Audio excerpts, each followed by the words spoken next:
I will hand over to our speaker who has come all the way from Budapest to be with us this evening. Thank you, Maxim. Thank you very much. And thank you very much for the invitation. So, dear ladies and gentlemen, dear members of the society, I'm very pleased, and it's a great honor for me for a lecture on this topic, as you have said, especially favorite, made and researched by Geoff Egan. As we know, he deals with many small metal items, but cloth seals were in particular his favorite items. Unfortunately, I started to deal with the cloth seals too late. So after he already passed away, and I had no opportunity, I had no possibility to talk with him, to communicate with him, but it would have been very useful, especially in such a problematic, complicated topic like that we're going to talk about today. So, as we know, Geoff Egan was most of us might know. Geoff Egan published the fundamental works on the cloth seals. He started to deal on these early cloth seals, the first only scientific and quite broad level, publishing and evaluating not only cloth seals from United Kingdom, but from the United Kingdom, but also from the continental assemblages. And his several monographies are the most important thing to support the sources, and I'm going to remain that for a long time, sure. Of course, there are followers like Stuart Elton, who is also present in the audience, and Gary Banker in Durham. And but of course, everything is built on Geoff Egan's work. Just giving a brief research history, because I'm sure that not everybody in the audience is familiar with the cloth seals and the research history. So I have to mention that even if Geoff Egan's work are the most important, and sorry, yeah, almost environmental. Oh, I'm very quiet. Excuse me, not the microphone, but me myself. Okay, all right, stay closer to the microphone. Yeah, is it better this way? Yeah. Yes. Sorry. So as you may see in the presentation in this slide, there are some very early works from the second half of the 19th century, which were already dealing with cloth seals, and these are the first publications of the cloth seals, which is very interesting, very intriguing that those people might have known how these cloth seals were used, remembering from the late 18th century, early 19th century, in some parts of Europe, the practice singing of the cloth was still in use. And what is interesting, there are also similar publications from Hungary from the late 19th or early 20th century, and even not everything was published. There are inventories of the National Museum, for example, Hungarian National Museum in Budapest, where these cloth seals found in the late 19th century were precisely and properly identified as cloth seals. And this knowledge was then lost for half a century. So in the beginning of the 20th century, the scholars, the colleagues knew what these things were, but then for 50 more years, nobody recognized them, or almost no seals were published or got to the museum. Of course, there were two world wars, which made quite a huge obstacle for that. But then the next publication, and of course I'm focusing on Hungary and its eastern territory to talk about English cloth seals from that part of Europe.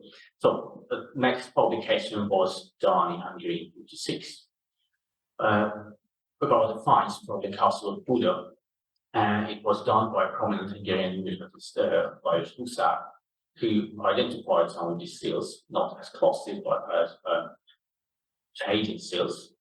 And then he published the first English seals from Hungary, as you see on the left side. No, right side, sorry. Here are the first English cloth seals. Okay. Still quiet.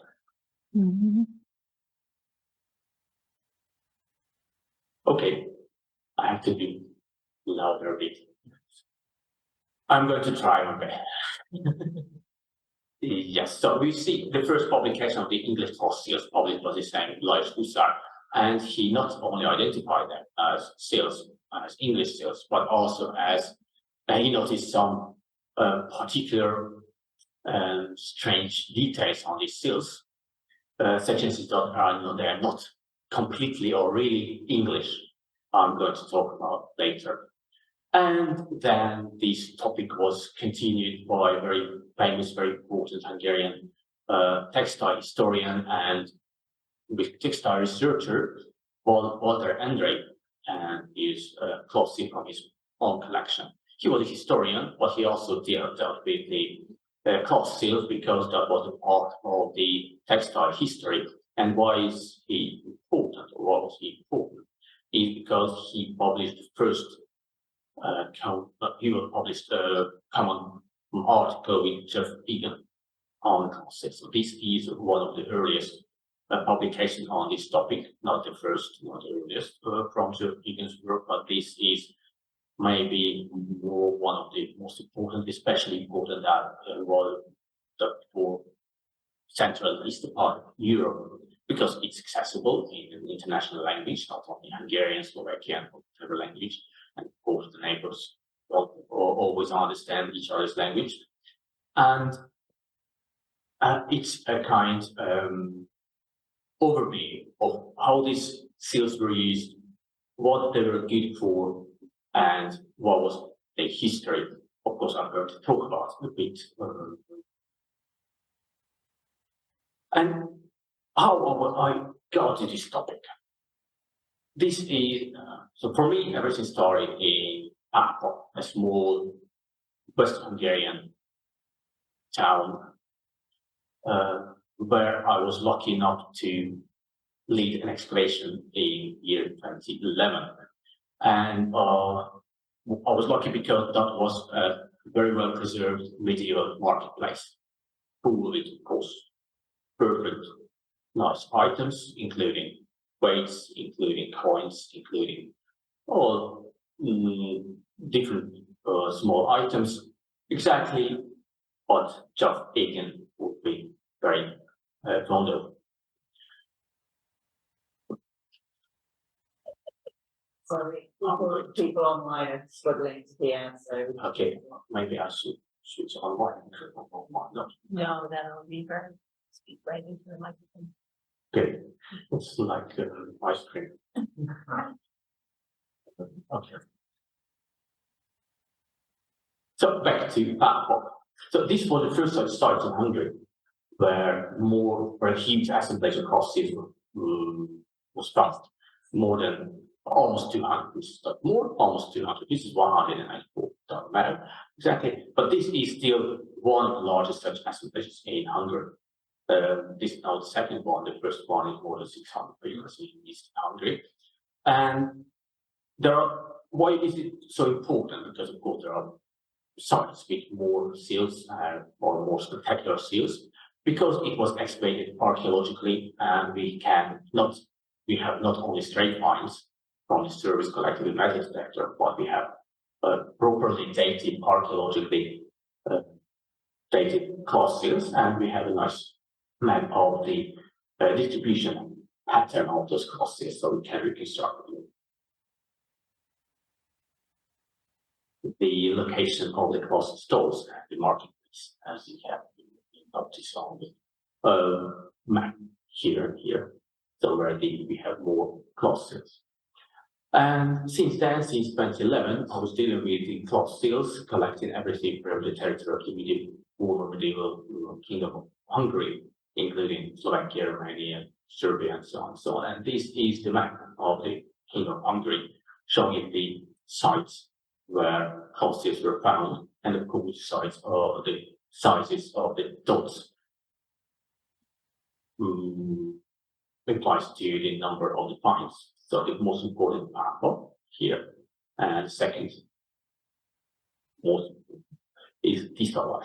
You don't have to remember its name, but altogether you can see that there are quite a lot of sites, more than 200 sites with cloth seal finds in Hungary. And what I have to emphasize that almost all of these seals were found using metal detector. So this is a very important change between the 20th century and the 21st century. But scholars and colleagues before we did not have such opportunity. There was no metal detector used in archaeology, and there were less finds. So now we have such a large number of cloth because of use of metal detector. Altogether, there are about 2,700 cloth seals now from the territory of the Basin or the Kingdom of Hungary, which is a very nice number. Not as many as in the United Kingdom, where we have, I think, more than 4,000 at least, or maybe about 10,000 finds. But still, for this territory, especially starting with such a huge delay, it's very impressive. And here we see the portion of from what region, what kind of how many seals we have, not precise numbers because that might change every day and it changes every day. But we see that 9% all of the finds are from England or can be attributed as English cloth seals. Which is also very, very nice, and it perfectly corresponds to the recent sources from the early medieval, the early modern written sources. 89% is the portion of the cloth from England sold in Hungary. So very briefly about cloth seals themselves. So what are they good for? How they were used? How they were worked? So what is a cloth seal? The cloth seals were introduced in larger cloth production centers by the end of the 13th century. So it's a very nice medieval invention in the Netherlands, so Low Countries, and it became very popular and very widespread by the mid 14th century or late 14th century. And by the 16th century, it was used all across Europe, not only in Flemish or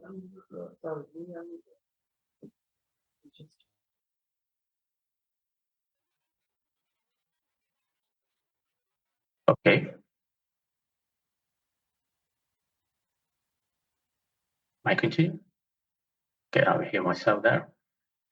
So, and it became very widespread, and by the 16th century, almost all cloth production centers used this practice, that sealing the cloth.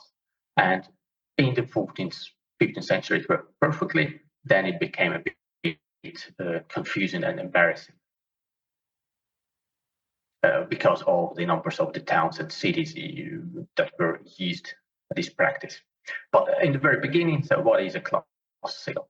So it is a cast of lead. It's a cast of lead, usually made of consisted of two parts: a riveted one and a perforated one. That was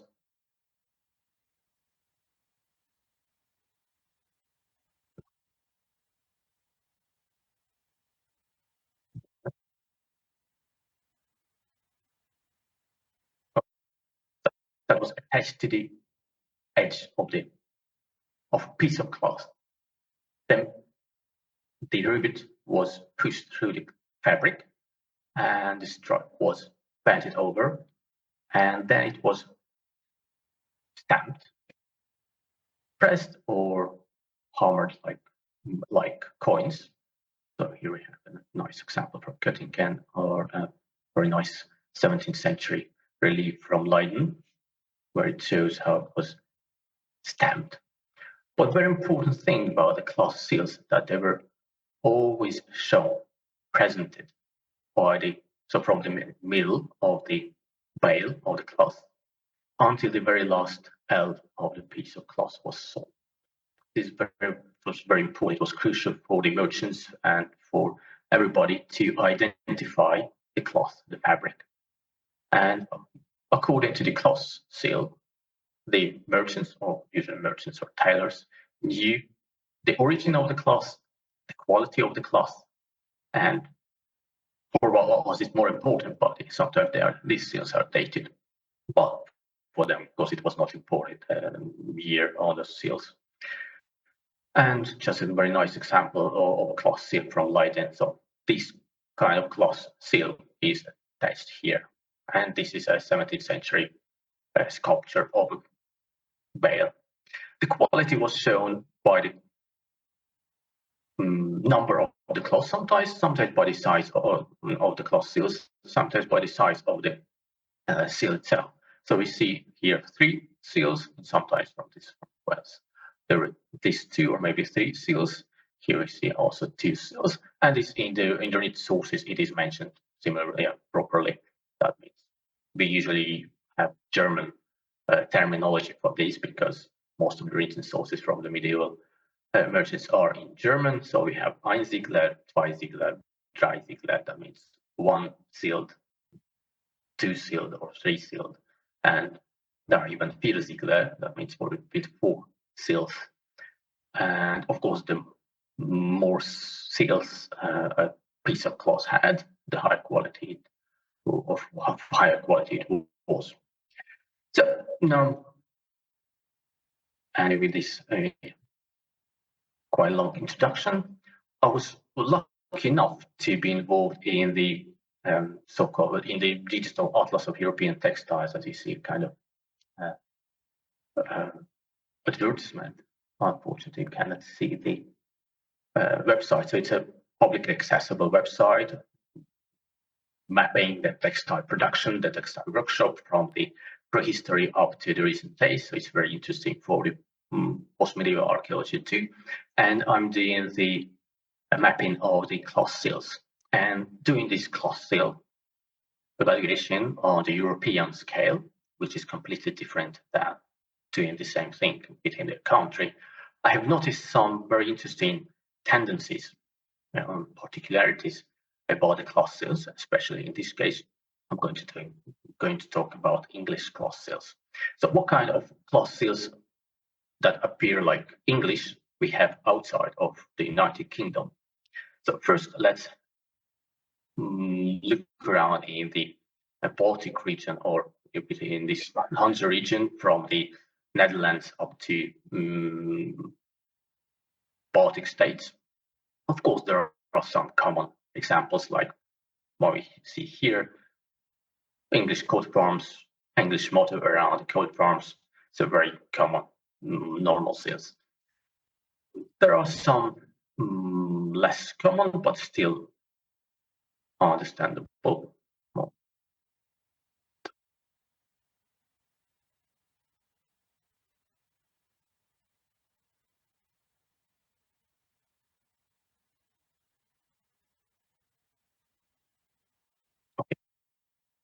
So not too surprising finds from London. They're interpreted to London. It's written there. The London, London is quite obvious. And there are no from the United Kingdom similar finds.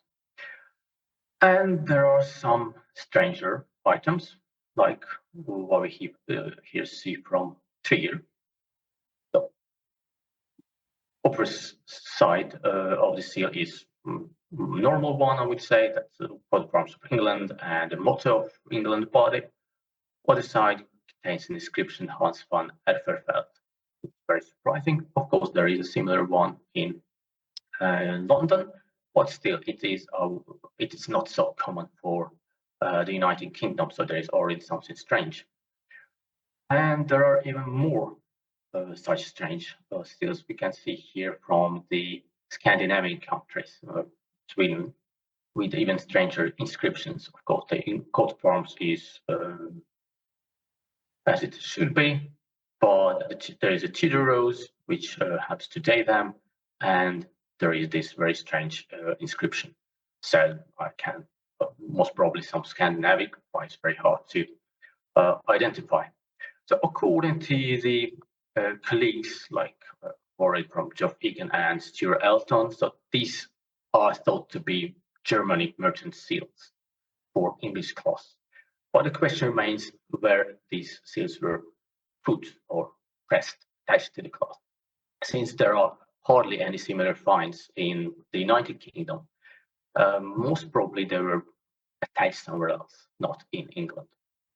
And also, I will be back to this topic.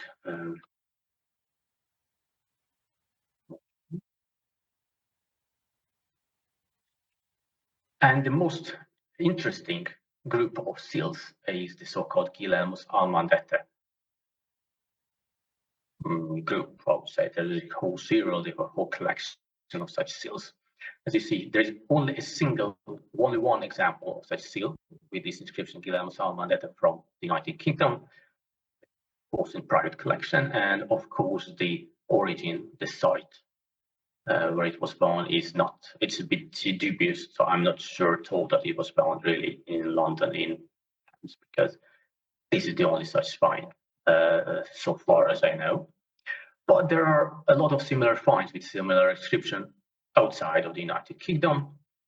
For example, here we have one from Middelburg in Netherlands. And there are 3 more examples one from Germany, another from the Netherlands, and one from Estonia. What is interesting about them that they're all different, and some of them are misspelled. So at least here we see that Guillemets Almandette, when A is missing. In this case, the second letter is misspelled again. So it already implies the kind of mutation. So there was a first one, and there are chain of mutations. And of course, the distribution will help us to identify the origin of these process. But what the Guillemets Almandette means, actually it means William the German. So it's a French version of William the German as a personal name.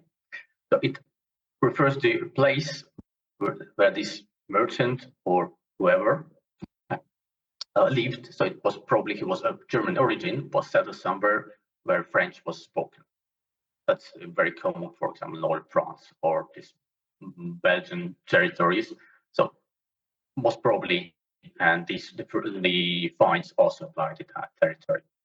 So going further, there are such versions of this seal which are dated, and all of those or most of these such finds were found in Scandinavia.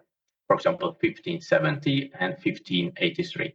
The dating in this case does not date the seal itself.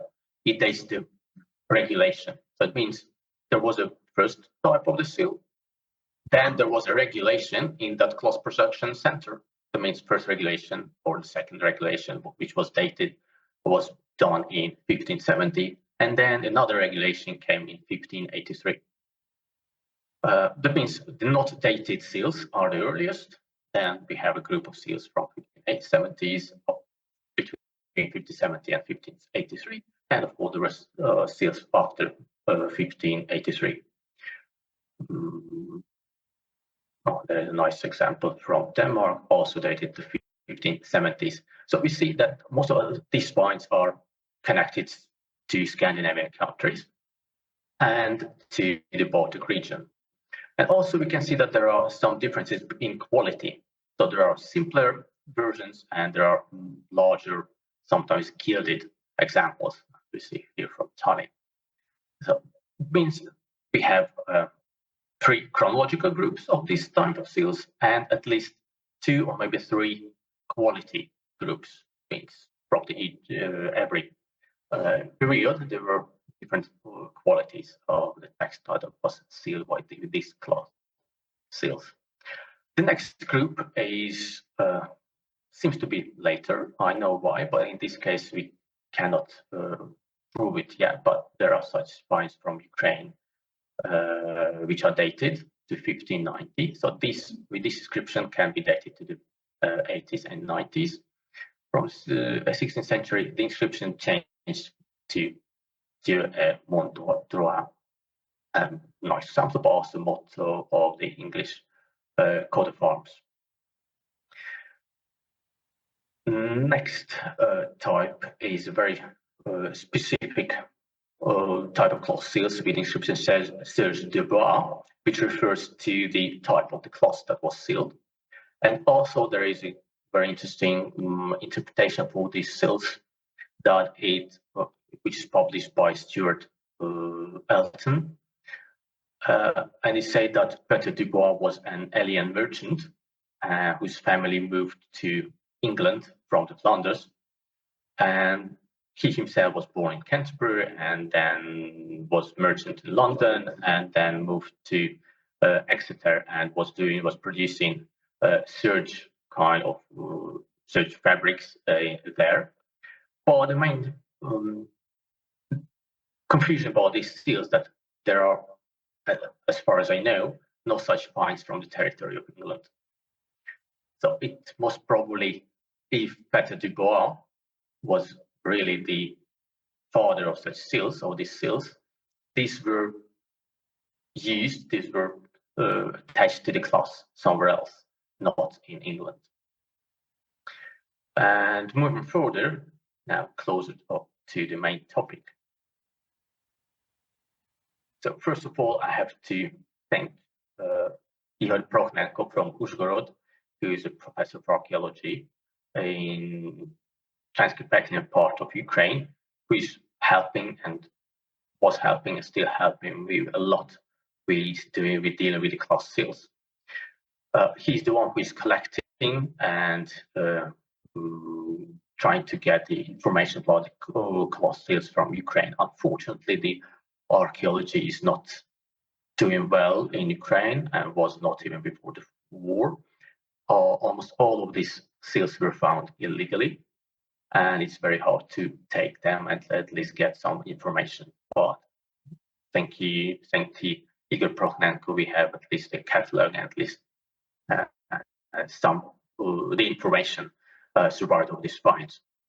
But what we have from territory of Ukraine, it is not the whole country as we know today, but it's only the former part, or it is only the part of the former kingdom of Poland. That's very important. So all of these seals were found on that territory, so nowhere else. That means they belong to the trade, to the cemetery regulation and inner trade of the kingdom of Poland in the 16th, 17th century. And it's very well visible on the map of the distribution. So there are nothing from the southern or eastern part of Ukraine. So what kind of seals we have there? So proper, normal, with English coat of arms, nothing special. Of course, something from London. We have some nice examples with nice inscriptions, very well preserved. And certainly we have similar types that from the Baltics or Polish and Scandinavian territories. For example, Serge de Bois appear here.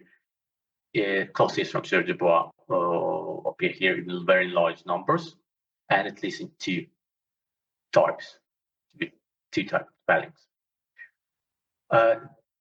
And we also have Mondois, which is dated. In this case, that means not everything, but at least there are two chronological groups, one before 1590 and one after 1590. And certainly there are Guillermo's Almoneda seals. These are very similar to the Scandinavian examples, with these lilies or fleur-de-lis on the edge of the seal. And there are at least two more, or maybe three more different types with different spelling. So this one is very similar to the Dutch examples with this type of misspelling. This is very common for the most of the German and Baltic finds, and from the territory of Russia, Moscow, and Novgorod.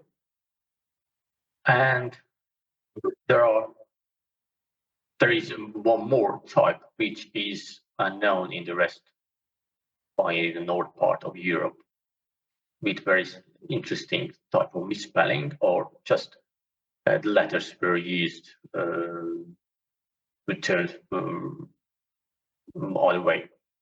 And this is where we are going to Hungary. So what kind of cloth seals we have in Hungary? So this is a nice collection of most widespread English like class seals from Hungary. What we see is the striking difference between the types we have in the Northern Europe and in Ukraine. So this is a very common English class seals, but also not only from Hungary. And we see all these very poor quality seals. Certainly there are some different types. A London one, in early 16th century, Tudor rose type, late 15th century English class seal, and one with inscription surged. That's late 16th, early 17th century. There are some examples of the Serge de Bois from Hungary, very well datable to the early 17th century, according to the archaeological context. But only a couple of such finds were found so far in Hungary. But the larger collection of the class seals are the Guillermo's Almadete type from the late 16th, from the second half of the 16th century. In case of Hungary, we have a very good, very interesting chronological situation, which enables us to date these seals quite precisely, because most of the villages where these seals were found were destroyed completely. So they're deserted in 1596. And these seals were found there. So that means they cannot be, in that case, they cannot be dated after 1596. And there is no such situation where they would come from the context of the 17th century. And in case of Hungary, we don't have dated Guillermo's Almadete finds. And there is a very nice group of seals which has no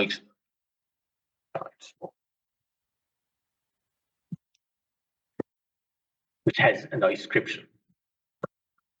And as you see, the quality is also quite low.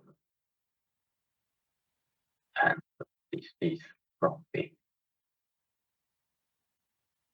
first slide, as you see. So very well preserved seal, but no inscription, and the details are not so nice. So let's go back to the Guillermo's Almadete type. So in this case, this is perfectly preserved, wholly survived class seal from Hungary. And we see that this coat of arms from English is connected with this Tudor rose and this inscription. And most probably all of the English coat of arms seals had this on the reverse side. But of course, not all of them survived completely. And this we can see the variety of this type of the seals. They are not completely identical because there are different types of misspelling in these inscriptions, as we see.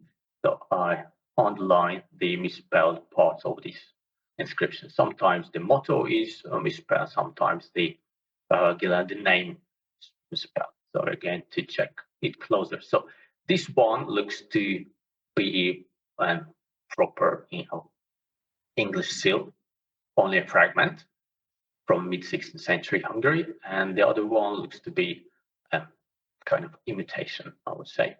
So what are the problems? First of all, the coat of arms is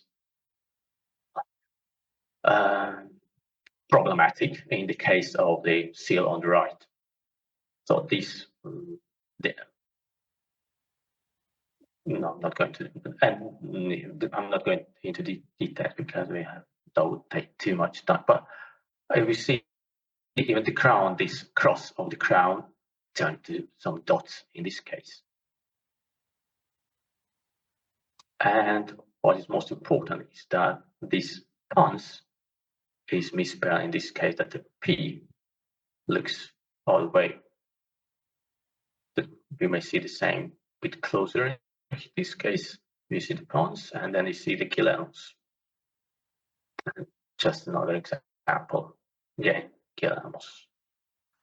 So means it it cannot be proper original cloth seal from England because of, I think, because of these mistakes, because the Royal Ornage Office wouldn't let such mistakes to appear on the cloth seals in the late 16th century or the second half of the 16th century. We know from the ancient sources that there were some problems in the early 17th century, but we cannot expect to be them in the late 16th century. And according to these specific details in the appearance of these cloth seals, that there are at least three groups of this imitation. So we have the most probably the first version, which then was turned into the Dutch type, and another version which then was turned into the Hungarian type, and there's a whole change of imitation that can be traced in Hungary. And there is a specific Estonian type, because this is the single such find I have seen so far. Maybe there will be some more, but this is not so only from Estonia so far. And if we check the distribution of such seals on a map, so there are at least, as I said, 3 chronological groups. And what is interesting about this group, that the undated group of the more or less authentic seals appear in the whole former Hansa trading network. But from the Netherlands, in Hamburg, the coast of the Baltic in Germany, and some Baltic states, and of course the Scandinavian countries. The second group, with 1570s, appear only in Scandinavian countries and around Gdańsk, and 1583 appear only in this part of the Baltic and Poland and Ukraine. So it seems that this Guillermus Almandete, whoever he was, unfortunately he's not mentioned in the sources, most probably we have to look for some different version of his name, was first settled somewhere in the Netherlands, but just before 1570 he had to move from there. And we know from the historical events that in 1569 the Protestants had to leave, fled from the Netherlands. And most probably from there he moved somewhere to Hamburg, or that part of the Hansa network. And also from region sources we know that the English class that was originally shipped to the Netherlands was directed to Hamburg and then later to Gdańsk. So it coincides quite well. And most probably, so I think that this actually was English cloth that was not, which was shipped or sent unfinished, and then was finished locally, not in England, but first in the Netherlands, then in Hamburg, and later in Gdańsk from the 1580s. And this is the reason that this cloth was sealed there. So I think these seals are actually authentic, but they prove the origin of the cloth as England, but being finished in other territories, in other towns. And also from the sources we know that Gdańsk was a very important cloth finishing center by late 16th century. But still there are some other interesting groups we have to deal with. So here we have this very interesting type without any inscriptions. There are a lot of such types in Gdańsk and quite a lot in Hungary. But it is still a question, so why we have these two assemblages, so one in Gdańsk and another in Hungary, I cannot answer.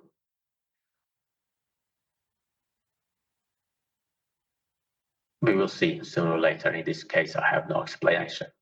Another interesting situation is with this group of cloths, Serge de Bois.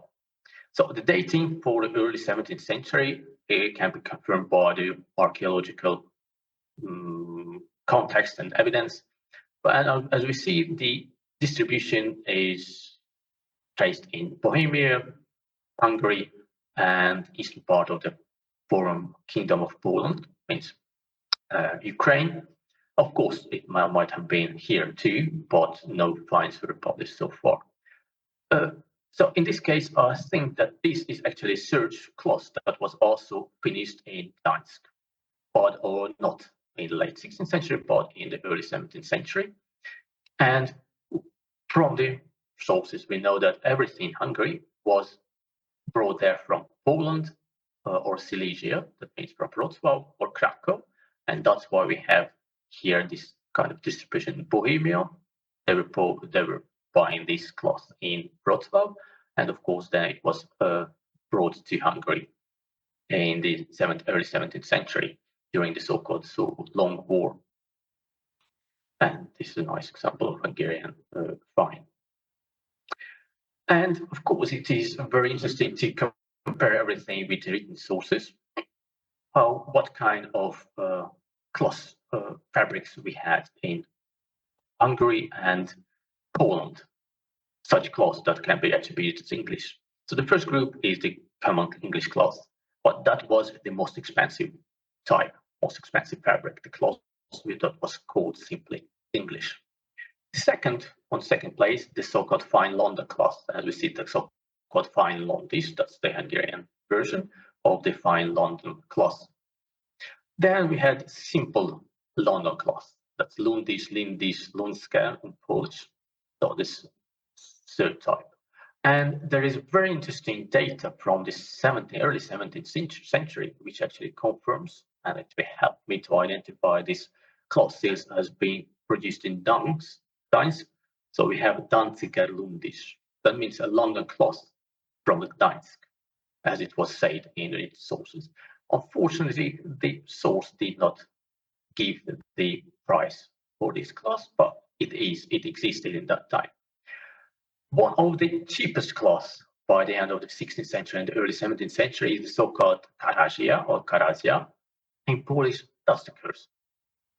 And from the sources, we know that it was half of the width of the proper English cloth, and it was not regarded as cloth by the 16th century.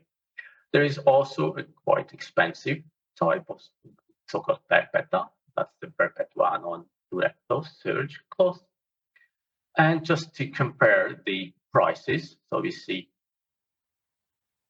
Borosoi, that's from Wrocław, from Iglau, and from Meissen, Germany. So as we see, English cloth is much more expensive than any of the Central European cloths. Even the simpler London cloth is more expensive than Perpetuano, but the currency was of the same price of most of the Central European or Eastern European cloth.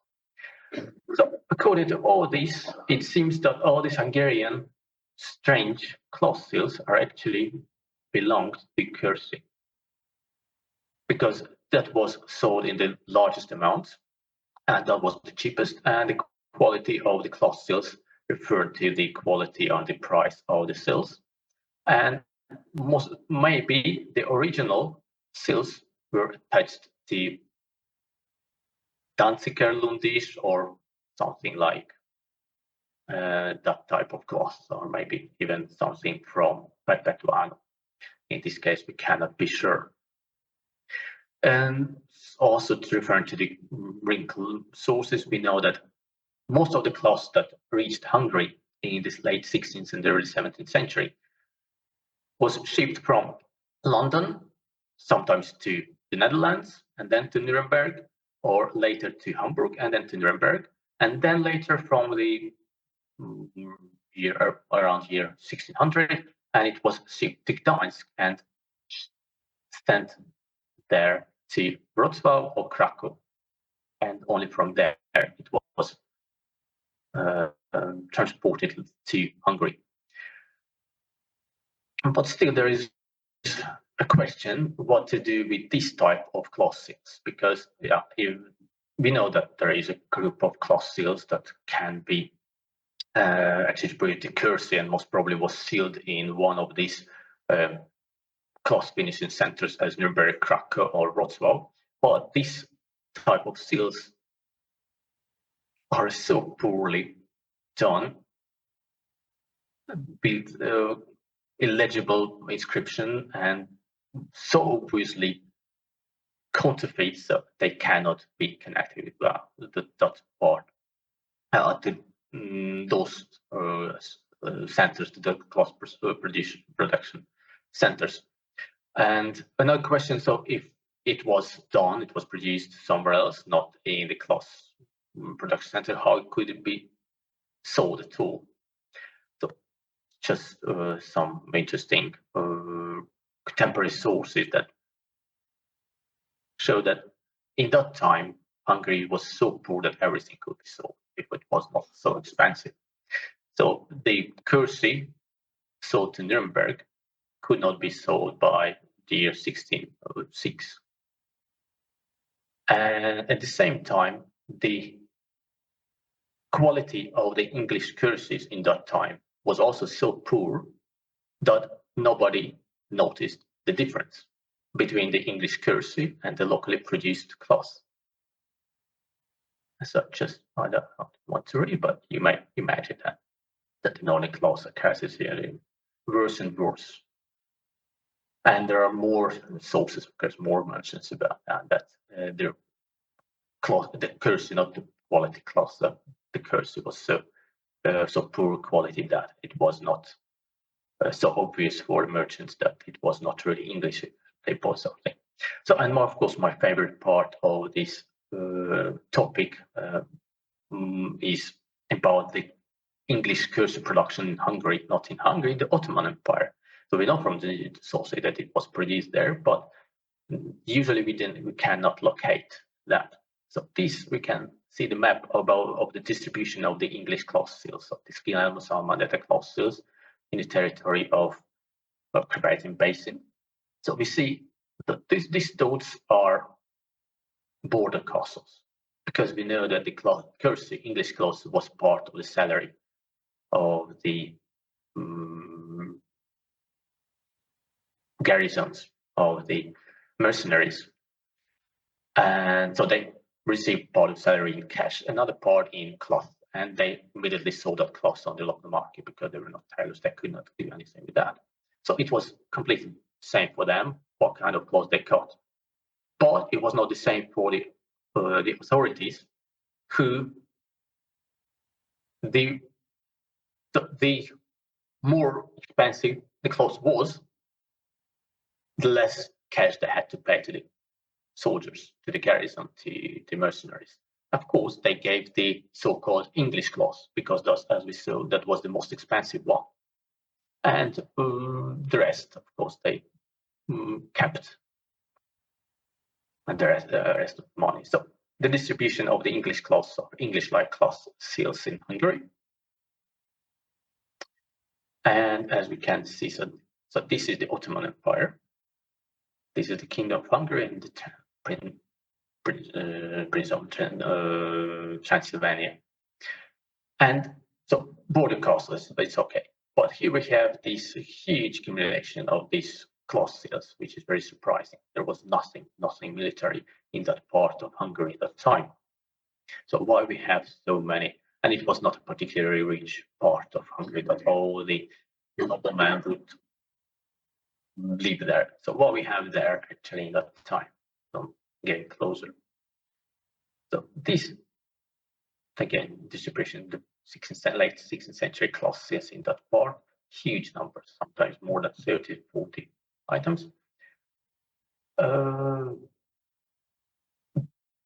This part was in the hand of the Pasha of Buda, that is the head of the Hungarian part of the Ottoman Empire. By that time, and we know that all the fuller mills were in his hand by that time, and by the end of the 16th century, the production of textile in this part increased enormously, and which is the most striking data, as we see this number of the ship here, so the ship flock number.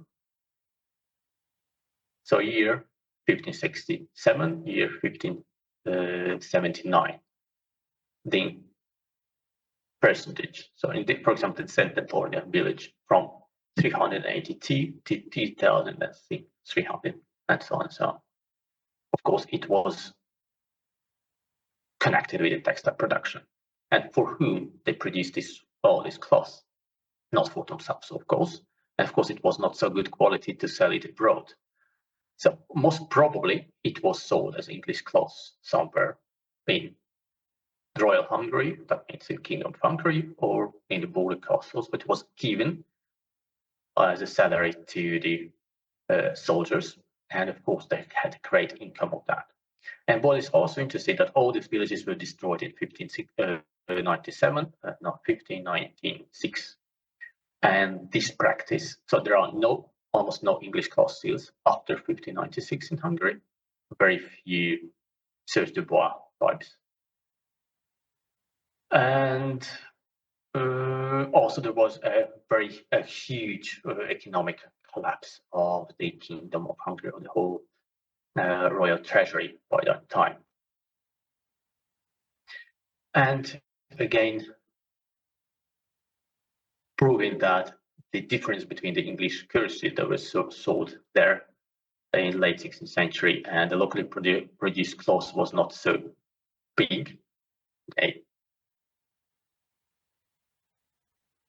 So the English cloth that was sold, shipped there, that was sent there, not so good as the worst cloth made in this country, that means in Hungary.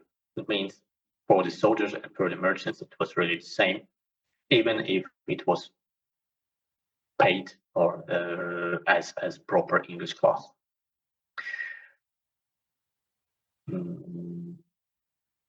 I think, yes, I think I have not left out anything. So I'm sure there will be some questions, so I'm waiting for the questions. Thank you very much for your attention.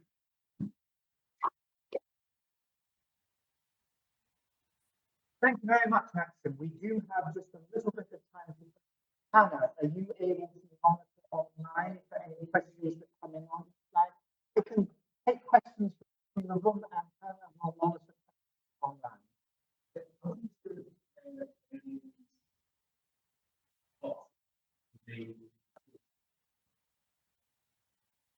Not from Hungary, not from this case. So that's the main problem. So the climate in Hungary and all this kind of situation is not so good as in the United Kingdom. So we don't have samples of English cloth in Hungary. There are samples. There are samples from Sweden, and I know, as far as I know, from the Netherlands, and here in the United Kingdom also in some archival. In some archives, but we cannot compare. We cannot say that this was really the cloth that was sold in Hungary. But that's the main problem. That's why we have to deal with these archaeological finds. You mentioned earlier the impact of the metal detectors that has had on general assemblages. I was wondering, is that the use of metal detectors on archaeological sites as part of, but also people who are detecting and the hobby. So I wondered, there's that impact on the kinds of sites that are sampled that perhaps do you have more cost sales from particular kinds of sites in particular areas than you might do with. Yeah, it's not connected with English cloth seals, but it is very important result that now we know that cloth seals are everywhere. Every village has. There are no sites which were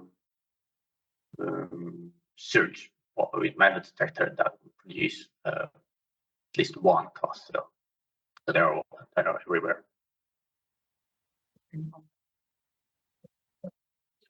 Okay.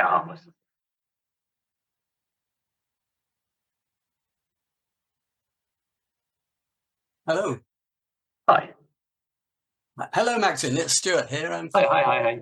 Nice to see you. Yeah, lovely to see you. Yeah, excellent. It's so nice to hear Thank you very much. such a detailed lecture on seals that doesn't just mention them in passing, but really goes into depth. And I think there are two particular seals, the Germanic type ones, which really do need looking into, because I don't think there's much certainty about them at all. And what you've done is excellent. And similarly with the Dubois seals, the surge ones there. My question was going to be, have you discussed these with Peter Maunder at all? Oh, Peter,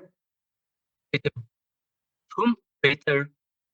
Peter Maunder, he wrote the Tiverton cloth Yeah, seal. not. The question was if I asked the question of seals of the bar type with better model personally. Unfortunately, not yet. So it's not. I was not dealing particularly with this type of seals, but I'm trying to do all of them simultaneously, and this was a kind of a side result, in fact, of the evaluation of Guillermo's almond at the time. So I just noticed the chronological difference between these two, and as I mapped this, and I think you know it better that there are no such seals in England. No. Are there? No. So, and not only in England, there are no such seals in Germany or any Scandinavian countries. So that's why I think that this is actually the next type of the cloth production. So there was this Guillermo's almond at first, then Mondroit, and then came this Serge Dubois type. So they chronologically they follow each other. Yeah, sounds good. Thank you. Do I understand that they crossing the border between Yes, you're right. So we know about that, about this cooperation between the Habsburg authorities and the Ottoman authorities. So it was not so strict as it had to be. Of course, there was some regulation that you cannot sell swords and weapons to the Ottomans. Nobody cared about that. Smugglers were always, and they will be always. And of course, it was a huge business and huge money.